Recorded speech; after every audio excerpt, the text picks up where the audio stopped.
So in the last episode, we left off with something that there's going to be a lot of major changes to, including the entire structure of the stand and even a lot of the ship. So I'll let you stay tuned for that, and I hope you enjoy this time lapse of me building some of the big black panels that are going to go on to my modified stand. Also, just want to say welcome back to Jam's Lego Studio, because I almost forgot that. So, the reason for the stand being all black and very smooth is so when the lights are shut off at a convention or a show that I'm bringing it to, the stand will actually disappear because it won't have any light on it. And my very, very big ship is massive on top. Is going to be fully illuminated. So it's going to look like the ship in the air is just like it's floating, when it's really just being driven around on a big stand. Which, that will provide a very cool illusion. But also, on the bottom of the stand, that means so that I can drive it around, I'm going to need some lights built in on the sides so that I can use them as a guide to finish driving it without bumping a table and having the whole ship tip off and end up in catastrophe. So that's the purpose of making this whole stand black and very smooth. And I'll let you continue on with the next clip. So in this clip, we're going to see that I have my original stand design and I'm testing it downstairs in my home so I can make sure that the system's going to work, in which case there is going to be some issues. You can clearly see that driving it forward and backwards is working, but as soon as I try to turn it, as you can see here, you can hear a lot of gear clicking or like snapping sounds that they're actually skipping. So that's very bad for the gears. So there's going to be a lot of design changes as you can see next.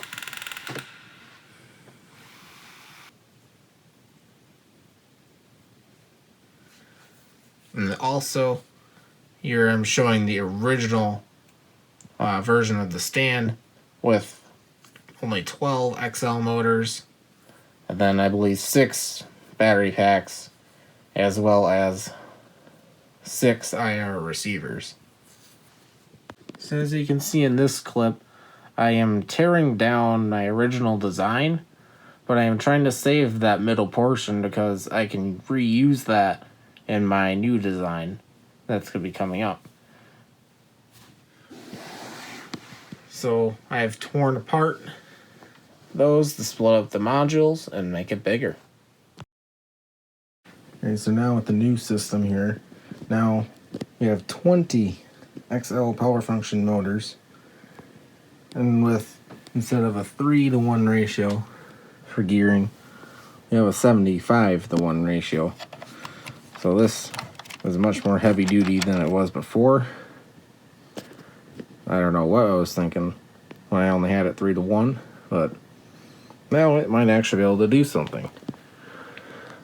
And now I've also made the base a whole lot wider, being almost double its width than before. So being the original design, it was only about this wide.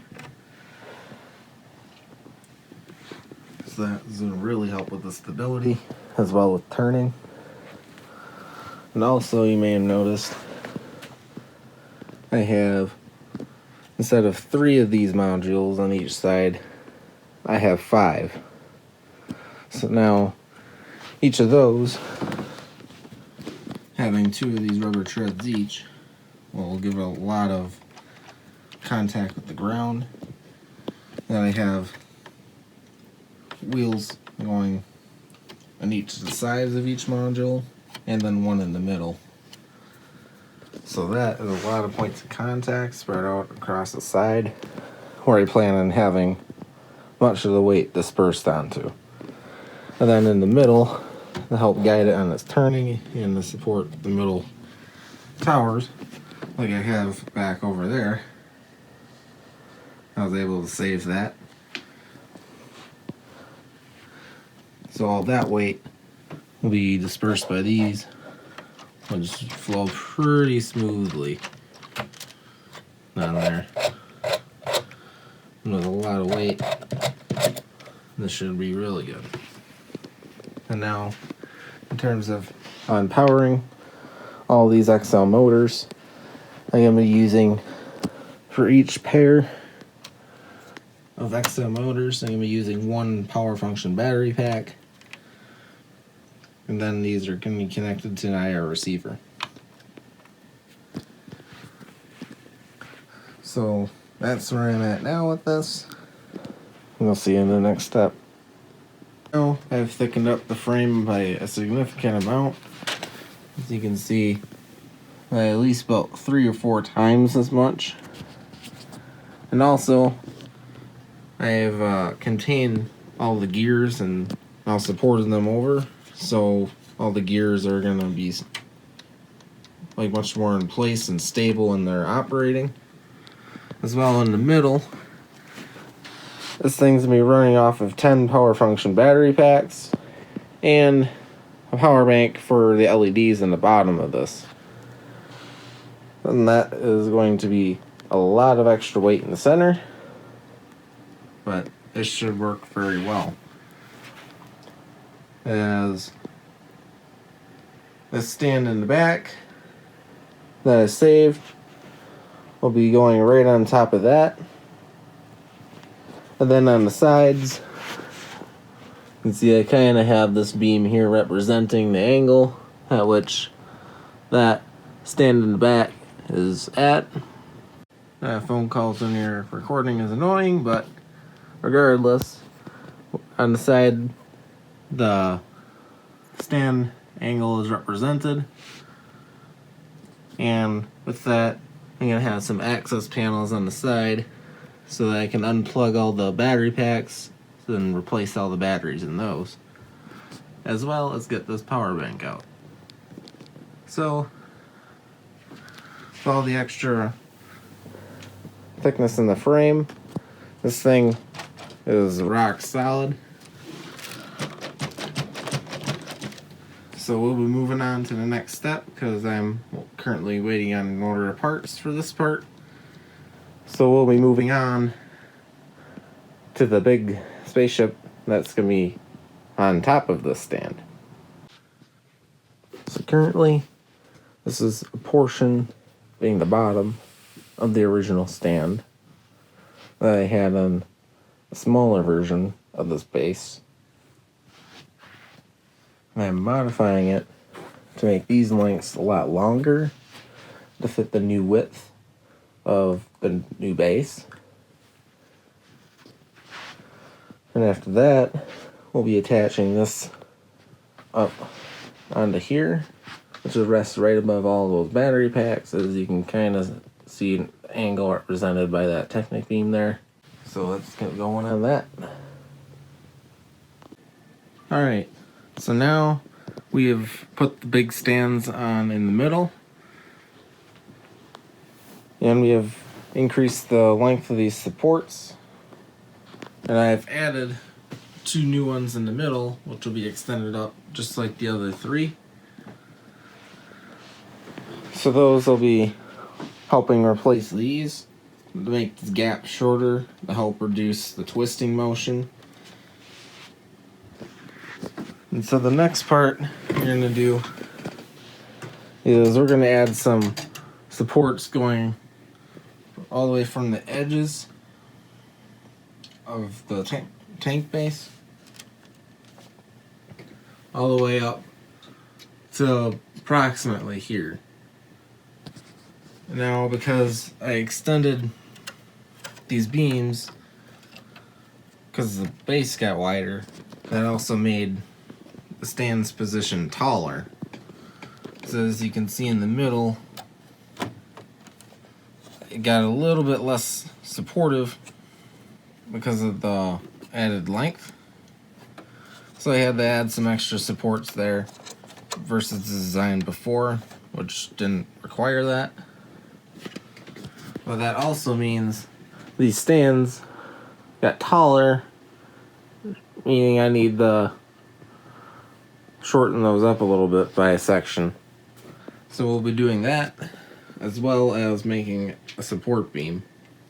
And when I do that, it should be pretty close to meeting up in the heights of this beam and the height of this tower.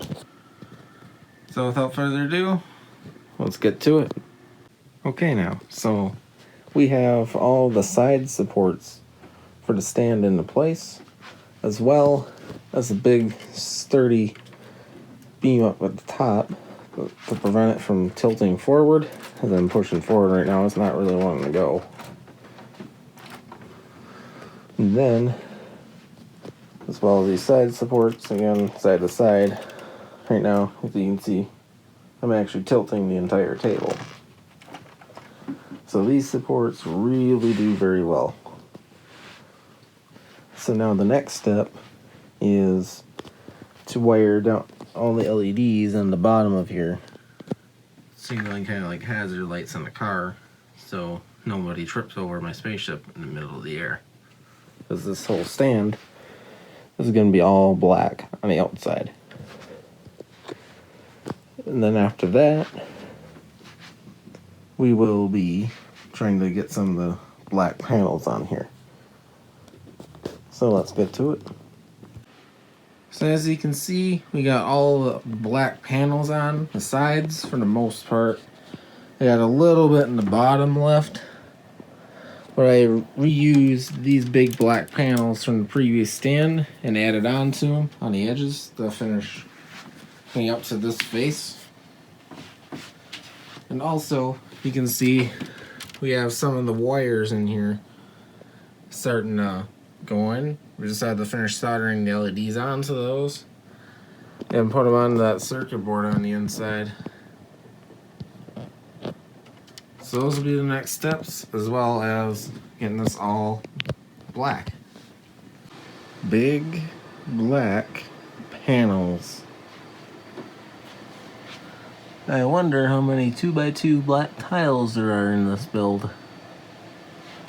Your guess is as good as mine.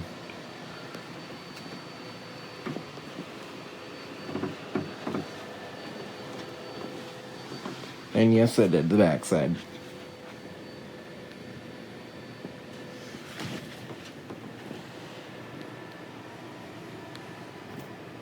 So at the end of the video, you'll be able to watch the stand actually move. So, stay tuned to the end of the video. If you liked this so far, please comment, like, and subscribe. And now we'll continue.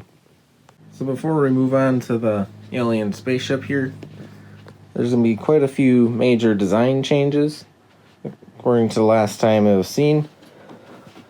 And we're going to start with the front. So you can notice before I had it stopped here, and that I was going to put that hammerhead directly here.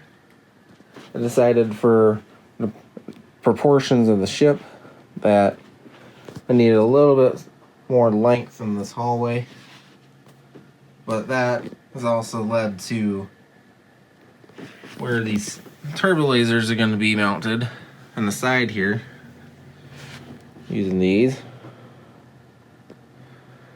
And this adds a lot of weight to the front, essentially making it one big hammer at the front in terms of the weight and how far it away is from the last stand, represented by these pick-a-brick cups. So now I'm working on wiring up lights into the big turbo lasers on the side of the front of the ship. And here I have 4 LEDs that are blue in each of these barrels, and then the wires extend down through here, and then in the middle I'm splicing the connection so that I can connect both of these together and then bring the lead down through the gear with enough slack so that the wire doesn't snap through the frame of the ship that I made for this. So now it's just time to solder this all together and then heat shrink it using some heat shrink tubing, and then I'll get you from there. So that, in comparison to the back, where the last stand is right here, where some lights are gonna go as well, that means that this ship wants to tilt forward on top of this stand, which isn't good. So also, with the extension of the hallway toward the front, we're gonna need to balance out the ship on the stands and make the engine area a little bit longer. And it's gonna have some representation of this kind of curve here, but just a little bit shorter than that. And if you don't remember, I already finished the engine design, but this is going to be kind of what they look like. There's 5 of them, and try to get the best representation as I can here. They're all going to be laying flat in the back here. And here's some more of the detail on there, but we'll cover that a little bit later. But for now, we're going to be working on the bottom. That's going to mount under here to actually attach to the stands before we can get to the back of this. And that is going to involve having to redo these wings. These more like wing side panel kind of things, because the shape is going to change a little bit. Without further ado, let's work on the bottom of this ship, because it's just a little ugly. So now I'm taking apart these wings in preparation for possibly tilting this ship to do the bottom level of detail. So as you can see, this is a very, very flimsy design. Although it represented the shape, it just simply is not good enough for the structure to fit around my detail. So let's move on. Alright, now that the wings are off, now we can tip this entire thing onto the back side here on this face. That'll be fun. Heavy. Because this thing already weighs about like 60-70 pounds. To attach underneath here, where I have the bottom of the ship. Now, let's hit another time lapse. But before we do, there's one more design change, and that's this roof on the top. Even though I really like the concept of this roof being able to hinge open like this, unfortunately, it's not really going to fit the design, as the roof is just going to be a little bit too heavy to hold up on its own, being mounted to the carry handle, as well as having to hold it up while you play with the interior. It doesn't go with the design intent I had.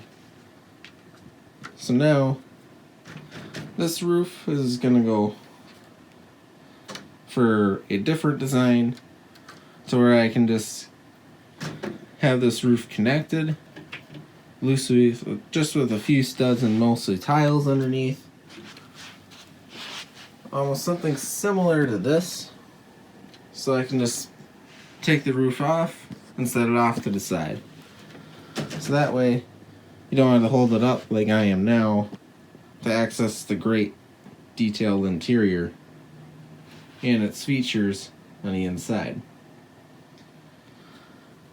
Now, You're going to take this roof off before we flip it, as this thing likes to dangle, as you can see. That can cause issues while I'm lifting it, so after that's gone, it's time to flip this thing.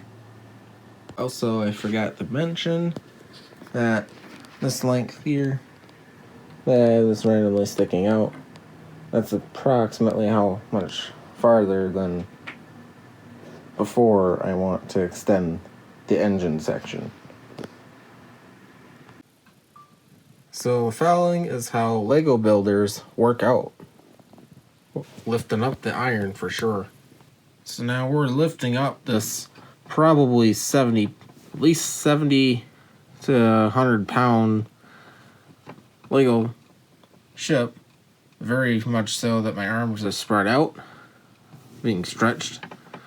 So it's much harder to lift that. And this is going much smoother than I had thought. And in fact, I'm picking up by the thinnest point of the ship, meaning the ship is very, very strong in its structure. So with that, we'll move on to the next clip. So before, when you've seen the bottom of the ship, it was pretty much a very thin frame. And there's nothing too much going on besides the structure. Which this side, these pillars are just supporting in between the bottom and the other piece of the ship. Underneath into here, where these plates sit. That's where those pillars will rest on. Meaning when the stands are in, those will press up against here to support the ship. So that's the last time you've seen it. And since then, I've done the entire bottom half, for the most part. I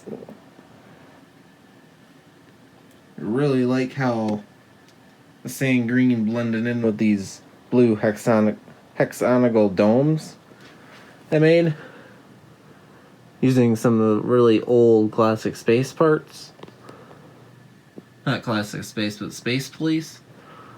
But on the insides of these, I have some really nice detail.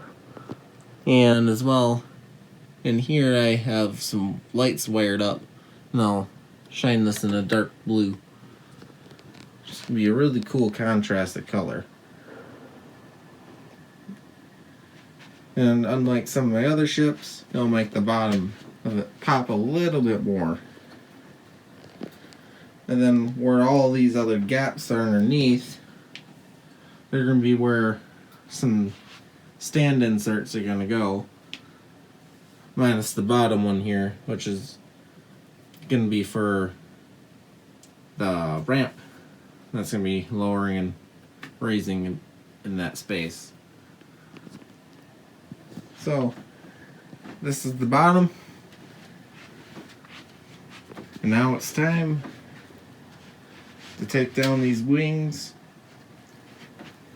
as well as get this bottom under the ship. Alright, so now that we have the ship flipped over vertically, a little heavy, but we got her.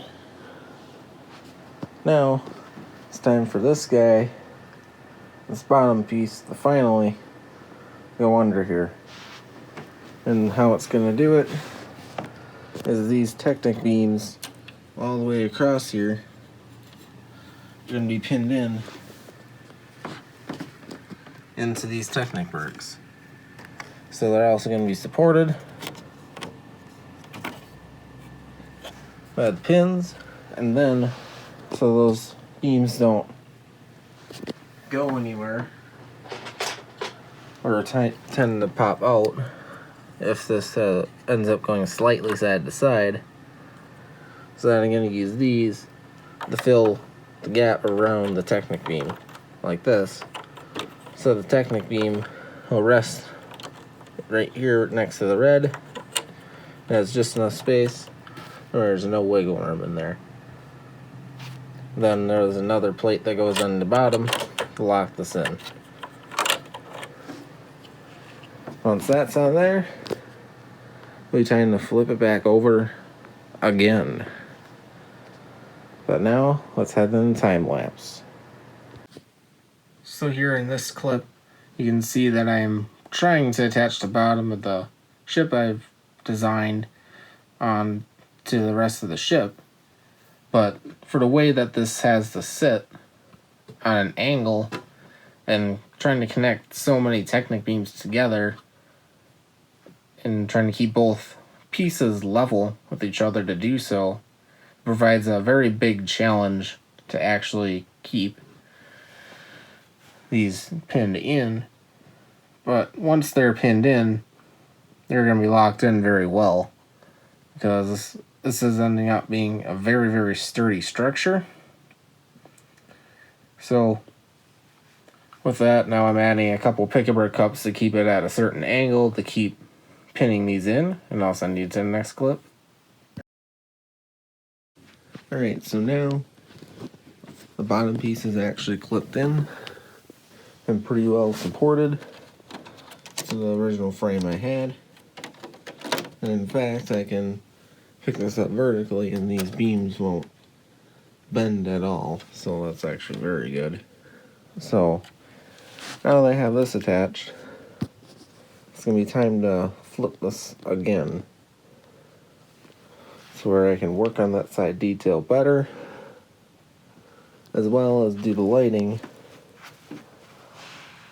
all through this.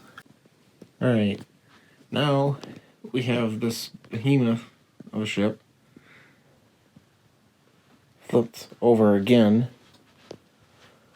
but because we put the bottom on it, I needed to make a wood support so that the bottom details underneath, which are ultimately going to be deeper than the stand spots, that required me to raise this up in the middle. And for setup and teardown, when the ship is assembled onto this, it'll make it a lot easier transition. So it serves a couple of purposes, which is really good. Definitely worth making it. But now we have this. Fortunately, this is going to be the end of episode 2 of the Alien Heavy Cruiser. And in the next episode, we're going to be focusing on getting all of these lights wired up inside of here, as well as finishing up with a lot of the sidewalls and details. And finally, I've got the stand to actually drive. So I'm going to demonstrate this for you real quick. It's powered by 20 XL motors. Now it's kind of hard to see in there that they're grouped in pairs of 2. And there's 10 of those power function battery packs in there. And the 2 IR remotes I have that I'm going to be controlling are going to be connecting to 10 power functions IR receivers. So with that, let's make it drive. Now keep in mind that this is going to be very slow. You can see it is inching itself.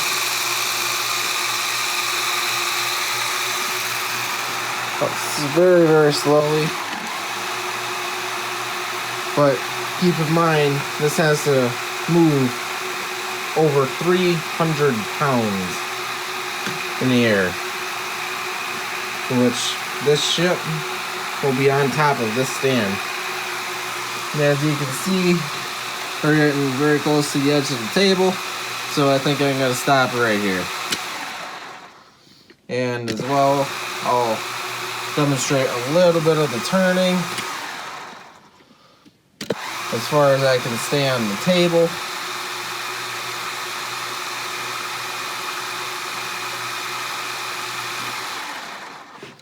And I will drive it back in a more comfortable place on the table instead of all the way on the edge. You can see this does work pretty well for its massive size, and I'm very pleased with the result. And I can't wait to actually mount this ship on these posts and to test it with the ship on it. I thank you guys very much for watching. If you like this video, please subscribe down below. Please comment what you'd like to see in the next episodes, as well as what I can improve on. And we'll see you next week on Jam's Lego Studio.